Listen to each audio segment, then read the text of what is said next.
نزلنا فيديو تشوفون كل هاي النوعيات شرقي وغربي واجنبي، بس هذا ابوهن العراقي ونزل. نزلنا فيديو على الكاتشب العراقي بعد ما بقت عندي ولا حبه، جبت كرتون تبارك الرحمن من اول ساعه نزلنا الفيديو الكاتشب خلص يمي. ضاع مال فنجر خلصت هسه ما بقت بس هاي تبارك الرحمن.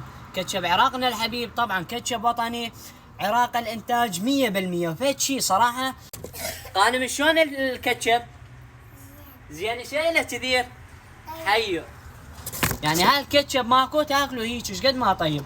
احنا ندعم المنتج الوطني وتحياتنا لهاي الشركه عراقنا الحبيب. اي شخص يعرف معلومات عن هاي الشركه حتى نسحب من يمهم كميه جدا كبيره، واحنا ما شاء الله شغلنا مثل ما تعرفون كلش قوي، وهذا كله فضل رب العالمين. وتحياتنا لكم والكل طيب. قول لهم خلوا لايك ومتابعه. حيو. شلون الفنجر طيب لو مو طيب؟ تعال فول حيو بعد روحي. خليجي. شلون الفنجر؟ فول والكاتشب شلونه؟ خليجي يلا غانم تريد فنجر؟ بس كاتشب خلصنا.